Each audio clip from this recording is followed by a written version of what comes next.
Well, hey, greetings, friends. Dennis LaRue here, your executive and life coach. And this is the hashtag steeltoesrequired quote of the week. This is episode number 94. 94. Man, 94 weeks. For my new people, this started, hey, Nathan Cook, my brother Moo, David Miller, what's going on? For those of you who don't know, who haven't been here on this journey, each week, I bring a quote that has stepped on my toes, that has poked, it's prodded me, it's caused me to think, it's got me uncomfortable, but it's helped me to grow. And so I take some of the lessons I've learned from it and share those lessons with you. Share the quote, share the lessons learned, and pass on the knowledge. That's what it's about, to inspire you to put on your steel toes, kick down the obstacles that are in your path so you can become all that you were meant to become that full person, to become that fullest expression of yourself. Eric G. Reed, brother, what's going on? Speaking of great coaches, right there, Eric Reed. You need to go follow him. Oh my goodness. He puts out some great stuff. And there's my friend Melanie. What's going on, Melanie? Good to see you. So with that, if you haven't seen any of these, if you're new and you've not watched any of the previous 93 episodes, some of them are here, but if you want, I'm actually out on YouTube. I've been putting these out on YouTube. So look up Dennis LaRue Jr., same name you see here on Facebook. Look me up, subscribe to me, and you'll have access to every one of them that are out there. So with that, let's jump in. Let's jump into the quote this week. Here is this week's quote. And this week's quote comes from, I've been reading this book right here, Put Your Dreams to the Test by none other than John Maxwell. And been studying this book, leading a group during the week that are going through this, that are putting their dreams to the test, that are developing their life plan. And I've read this book a few times. But this particular quote really stood out to me in my reading this week. And it really it was one of those, whoa, just took my breath out of me moments. And here's what John said. He said this. He said, vision doesn't follow resources. What's going on, Chuck? And here's Jamie. So there it is. John Maxwell said it again. I'm going to say it again as I'm seeing all of you jump in. Vision doesn't follow resources. The implication here, the opposite is true. Resources follow vision. And it really got me thinking this week on that whole idea of vision. If many of us, and I'm this way, I'm guilty of this too. Many of us want to have the resources first before we take action towards the vision. We expect all the resources to be there, kind of like Lincoln Logs, and there you go, showing my age. Legos, there we go, or Legos. And, we've got the entire Legos in front of us. We see the picture on the Lego box, and we know that every piece that we need to build that city or aircraft or whatever Lego thing you play with is all right there. But that's not how the resources work when it comes to our vision. You have to know what it is you're looking for in order for you to have the resources to come to get there. What's the picture look like? What does the picture look like for you? What's the vision? Because if you have a cloudy vision, you're having cloudy resources. You're not sure what resources you need. If you have no vision, guess what type of resourcing you have? Either no resources or shiny object syndrome, and you're just being bombarded with everything, and so you start grabbing and pulling like some cosmic buffet, hoping, you know what, that looks pretty good, hey, I'll take that up there, oh, that looks good, and you're pulling all of these resources together, but you don't know how to put them together because you don't have a vision in place for them. And so what you've done is you've worked hard, you've worked really hard, and you have fought tooth and nail, and you've struggled and you've clawed and clamored, But in the end, you haven't accomplished a vision because you haven't defined it. You haven't defined what it is. So, I mean, all of these resources, I'm guilty. Look behind me. Look at all the books. And then I've got products out here in front of me. All of those are out there. But if you don't have the vision in place, what good are they? They do some good because they help you get through the day. They give you knowledge. They give you some instruction and some wisdom. But if you're not applying them to an end-term goal, what are they good for? What are they good for? You've actually wasted resources collecting resources for a vision that you can't even see because you haven't defined it. Define the vision. It all starts with the vision.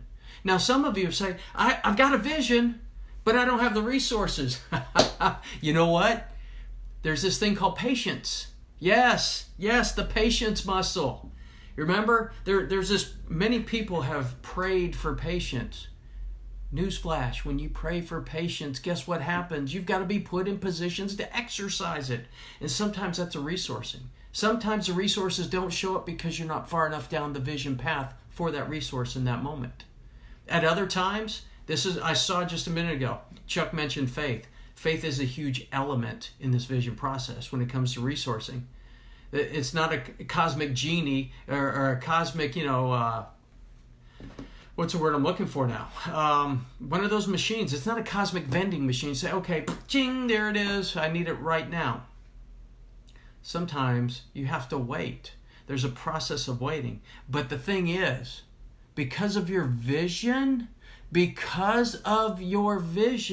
you know what you need, and you'll know what it is when it shows up, and you will not be distracted by other substitutes when you know exactly what it is you're looking for, because you've defined the vision. You've set out the roadmap. Hey, Mom, so what's your roadmap? What's your vision? What are the resources that you need? Maybe the time is right here, right now. This discussion on resourcing is at the perfect point for you to state exactly what that resource is you need.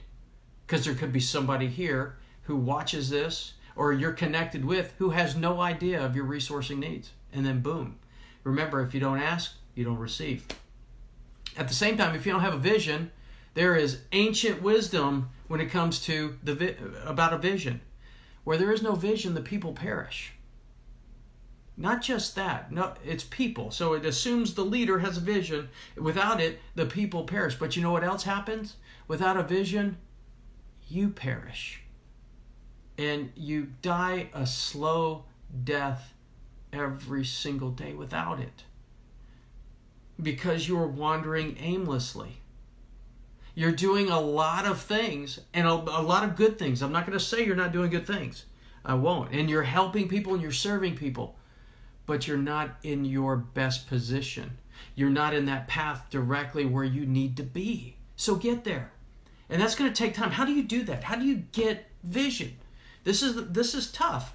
But I think the one thing really, and for those of you here who have it, jump in the comments right now. Share some gold nuggets of wisdom for those that are watching this, that take the time to jump in. What are some ways that you gained vision? What helped you gain vision? I know the one thing that's helping me in mine is I've been spending time really clarifying mine and really drilling it down more and more is journaling.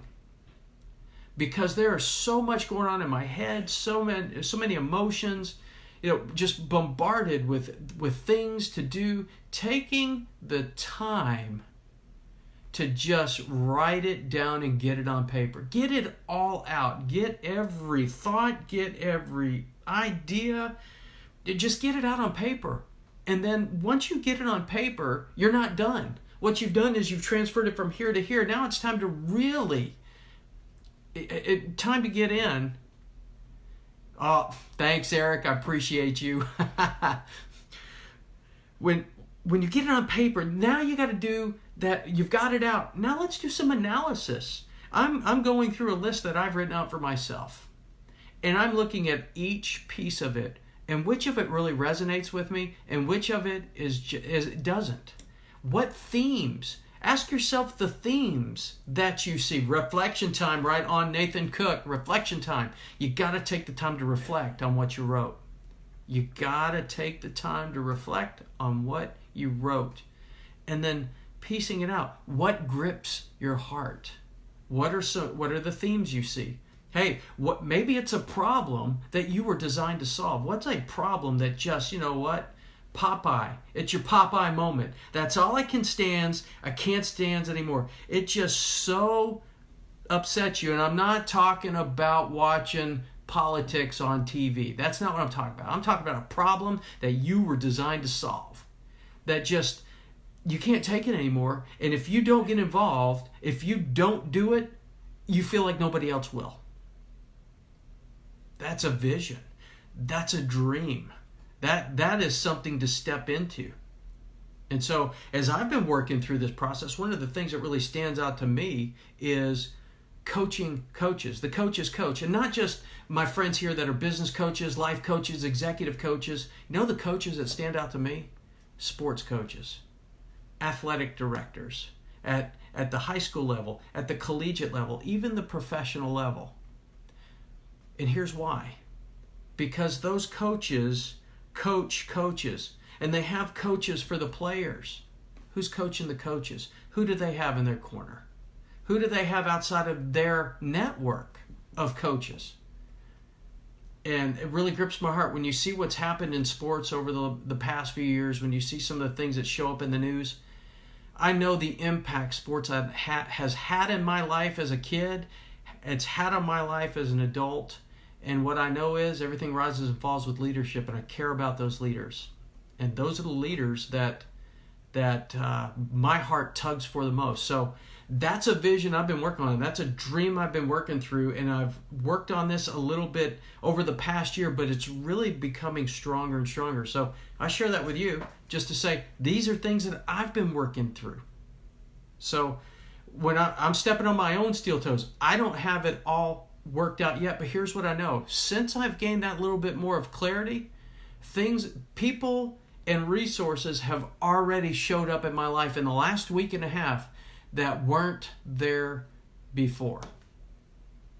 Just because that little bit of clarity. So here's what I'm telling you. Get a little bit of clarity in your vision, and the resources you need in the time that you need them are going to show up. But it takes that time, it takes that hard work of getting that vision. And I can confess right now, I'm a high I, DISC personality profile, high I chase squirrels. Everything catches my attention. So to really focus in feels like I'm in a cage. Just being honest. And maybe some of you feel the same way. But if you don't get in that cage and work that out, then the resources aren't going to show up. You're going to be doing this. You're going to be doing the buffet. For those of you that are better at the decision making and see everything, I envy you. But at the same time, work through. As you're working through that vision, for some of you, my D's, you're going to be impatient because the resources aren't showing up fast enough. You're going to have to be patient. C's, the C's in the DISC personality, you want 100% of those resources before you take all the action. You've got to step out a little bit into the unknown. And for my S's, being, the steady state, just take one step. Just take one step of clarity. That's it. Just one step of clarity in the vision, and embrace being uncomfortable in that 1% moment, because in that 1% moment, more clarity is coming. And as that clarity comes, you're going to gain confidence. You're going to gain boldness. And it'll be okay to head to the deep end of the pool, if you will. So, Melanie, journaling helps you to capture your creativity, but you have to make decisions and not get stuck. That's exactly right. Just getting it out on paper for paper's sake doesn't help you at all. You've got to make decisions. High I right here. That's been tough, but you got to make those decisions.